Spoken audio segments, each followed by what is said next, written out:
Assalamualaikum warahmatullahi wabarakatuh.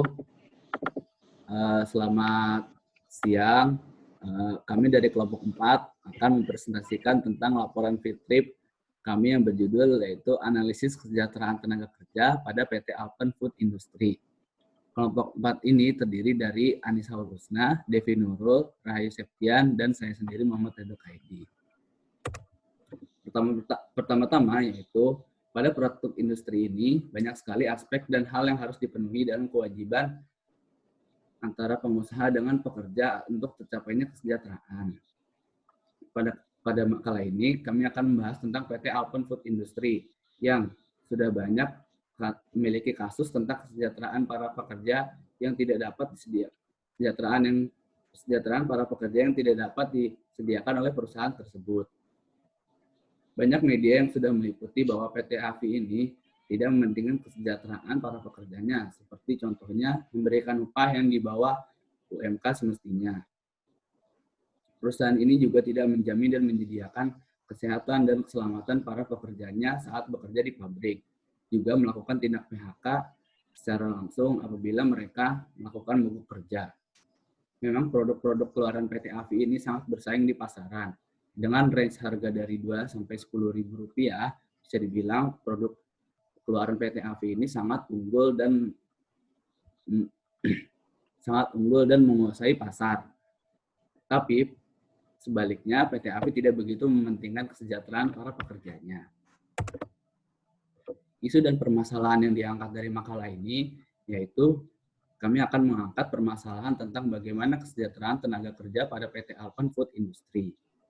Dan tujuan dari adanya makalah ini yaitu untuk mengetahui dan menganalisis kesejahteraan tenaga kerja PT Alpen Food Industry yang akan dikaitkan dengan teori pada ekonomi politik.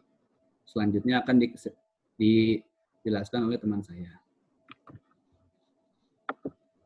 Baiklah, untuk metodologi field trip, untuk lokasi field trip, penelitian ini menggunakan studi kasus proses kerja yang terjadi di PT Alpen Food Industry atau PT AFI yang terletak di Jalan Selayar 2, nomor 10, Tanjung, Kecamatan Cikarang Barat, Bekasi. Nah, sebagai produsen dari es krim AIC, untuk melihat bagaimana aspek dari proses kerja buruh itu, untuk kemudian mengumpulkan kekuatan dalam merespon eksploitasi yang dilakukan oleh PT AFI. Nah, untuk metode pengambilan datanya, data ini didapatkan secara sekunder dari penelitian terdahulu dan berbagai sumber literasi online. Pendekatan ini bertujuan untuk memahami teori dan konsep corporate ethic dalam konteks pembahasan kesejahteraan pekerja di balik kesuksesan suatu perusahaan. Selanjutnya ada metode analisis. Metode analisis ini menggunakan pendekatan kualitatif deskriptif dengan metode pengumpulan data berbasis pendekatan literatur, review dari fakta-fakta artikel, dan jurnal yang sudah ada. Nah, tujuan dari penelitian deskriptif ini adalah untuk menghasilkan gambaran yang akurat tentang sebuah kelompok, menggambarkan mekanisme sebuah proses atau hubungan, memberikan gambaran lengkap baik dalam bentuk verbal ataupun numerikal, menyajikan informasi dasar akan suatu hubungan, menciptakan seperangkat kategori, dan mengklasifikasikan subjek penelitian. Seperti itu. Next. Nah, untuk kondisi umum pengamatan, suatu perusahaan dalam menjalankan bisnisnya itu tidak luput dari etik kode atau kode etik yang biasa dikenal dengan corporate ethic atau etika perusahaan. Untuk corporate ethic ini menyangkut banyak hal, yakni tentang hak asasi manusia, standar perburuhan atau pekerja, dan hubungan dengan lingkungan perusahaan. Seperti itu. Nah, idealnya, corporate ethic ini juga menempatkan pekerja sebagai salah satu bentuk tanggung jawab sosial untuk mempresentasikan sehat atau tidaknya sebuah perusahaan dari gambaran kesejahteraan pekerjanya. Namun, seringkali undang-undang itu terlalu lemah untuk melindungi pekerja dan lingkungannya, dan kelemahan ini itu membuka pintu untuk sengketa yang sah atas interpretasi dan penegakan hukum. Nah, hal inilah yang kemudian pernah terjadi pada praktik bisnis PT Alpen Food Industry atau PT AFI ini, anak perusahaan AIC Group Holding PT ELTD Singapura yang terkenal memproduksi es krim murah merek AIC. Nah, langkah bisnis ini berlipat-lipat maju berbanding terbalik dalam pemenuhan hak-hak dasar buruhnya. PT AFI ternyata melakukan suatu tindakan eksploitasi terhadap pekerja dan juga memberikan upah yang tidak sesuai dengan beban pekerjaan yang diberikan kepada para karyawannya. Seperti itu. Nah, dalam kontrak kerja dengan PT AFI ini, setiap buruh berhak mendapatkan 5 jenis asuransi, seperti asuransi kesehatan maupun jaminan hari tua.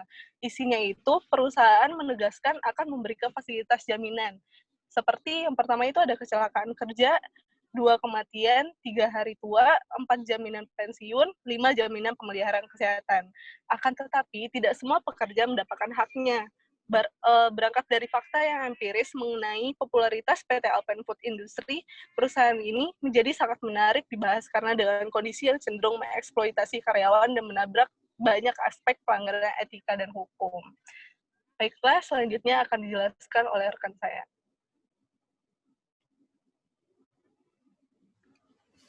Hasil pengamatan lapangan. Di PT AFI ini ada sekitar 644 buruh dari total 1.233 pekerja di PT Alpen Food Industry ini. Mereka menggelar mogok kerja atas pelanggaran hak-hak para pekerja. PT AFI dinilai melanggar Undang-Undang Nomor 13 Tahun 2003 tentang Ketenagakerjaan, seperti adanya, yang pertama, jam kerja yang dilakukan melebihi batas 8 jam per hari. Upah yang diberikan di bawah upah minimum, seperti yang terjadi di Kabupaten Bekasi tahun 2017, yaitu seharusnya mereka menerima sebesar 3.530. Namun, para buruh hanya menerima sebesar 3.500 saja, dan itu belum juga dipotong dengan perhitungan upah pokok dibagi dengan jumlah hari kerja pada bulan tersebut. Yang ketiga, jaminan keselamatan kerja yang kurang baik. Adapun beberapa kasus nyata yang terjadi di PT AFI ini, seperti kasusnya Hetty Kustiawati. Hetty mengalami beberapa keluhan yang dirasakan dalam tubuhnya seperti iritasi mata, kulit, hidung, dan paru-paru yang disebabkan oleh zat kimia, gas alkali, dan amonia yang ia hirup setiap harinya karena proses produksi. Namun, PT AFI sendiri belum memberikan BPJS Kesehatan pada karyawannya. Sarinah, juru bicara dari FCDR yang menaungi SGBBI atau Serikat Gerakan Buruh Bumi Indonesia Alpen Food Industry, menyatakan bahwa sejak tahun 2019 sudah terjadi 14 kasus keguguran dan 6 kematian bayi baru lahir dengan total karyawan perempuan sebanyak 359 orang.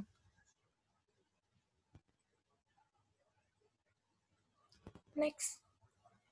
Dampak dari adanya kasus ini salah satunya adalah berkurangnya kesejahteraan buruh karena banyak hal. Salah satunya karena adanya pemberian upah yang tidak sesuai dengan UMR dan adanya PHK oleh PT AFI. Hal ini sangat berpengaruh terhadap kondisi ekonomi buruh dengan minimnya keselamatan kerja, juga mendukung tingkat produktivitas pekerja menurun. Tindakan PHK selanjutnya dapat menambah angka pengangguran di Indonesia. Namun, sejak tahun 2016, AIC memberikan lemari pendingin kepada UMKM secara cuma-cuma. Saat ini, UMKM yang telah bertumbuh bersama AIC terdapat lebih dari 80.000 gerai atau warung di seluruh Indonesia. Dan di masa pandemi ini, pihak AIC juga ikut berkontribusi dengan dalam pencegahan COVID-19, di mana sebanyak puluhan ribu pengusaha warung serta distributor produk es krim AIC Indonesia telah membagikan secara total ribuan paket yang terdiri dari bahan pokok, alat perlindungan diri atau APD seperti masker dan baju hazmat, peralatan cuci tangan, minuman, dan makanan ringan ke masyarakat ekonomi yang lemah yang berada di sekitar wilayah usahanya. Selanjutnya akan dijelaskan oleh teman saya.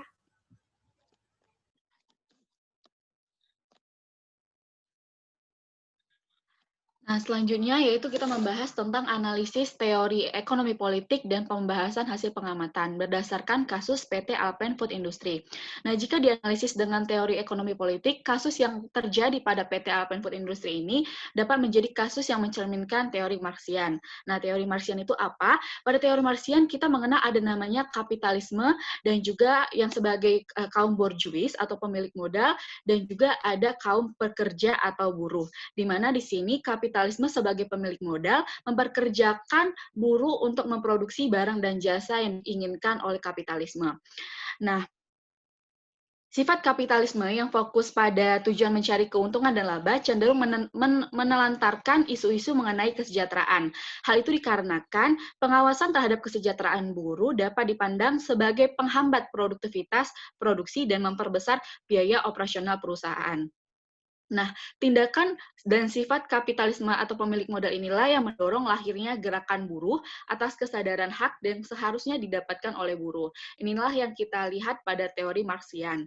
Kejadian inilah juga yang kita lihat pada ranah perusahaan PT AFI, di mana para buruh dan tenaga kerja PT AFI menuntut hak-hak tenaga kerjanya seperti hak upah, cuti hamil, jaminan kesehatan, jaminan keselamatan kerja. Dan dari kasus yang telah dijabarkan dengan beberapa pengamatan dari beberapa korban, PT AFI cukup terbukti melakukan eksploitasi terhadap para tenaga kerjanya. Selanjutnya, fakta dari lapangan dan juga studi literatur didapatkan bahwa pemerintah cenderung lambat dalam campur tangan penyelesaian masalah. Sejak tahun 2017, di mana kasus ini muncul, sampai sekarang pada tahun 2020, protes buruh PT Alpen Food Industry terus berlanjut dengan semakin meningkatnya pula berbagai laporan tindakan eksploitasi yang dilakukan oleh para tenaga kerjanya. Salah satu juru bicara dari SSG BBI, yaitu Syarina, mengatakan bahwa pemerintah kurang membantu dalam proses dan terlihat condong membela pengusaha.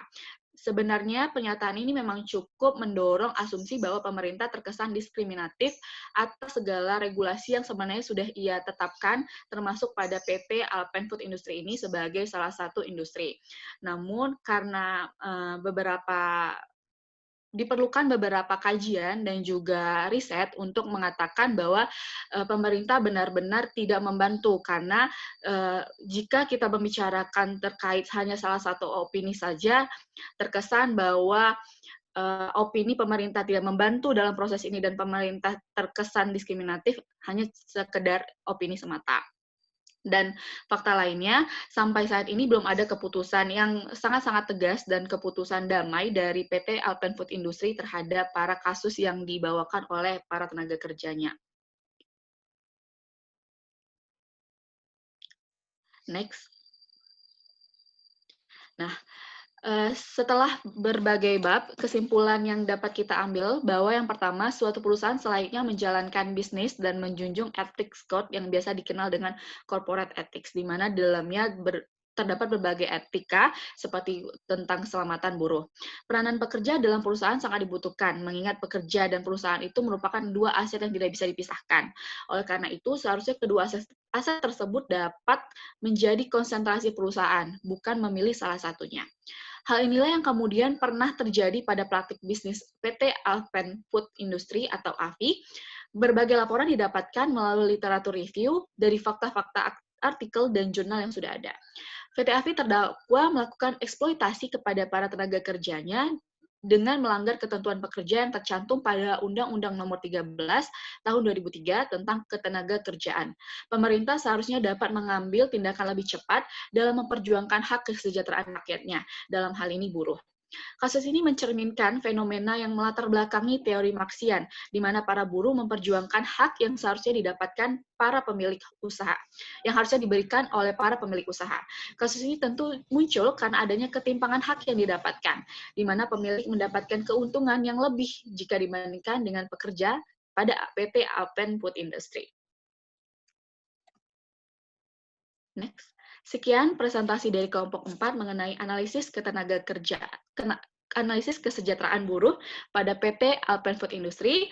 Mohon maaf apabila ada salah kata dan kekurangan.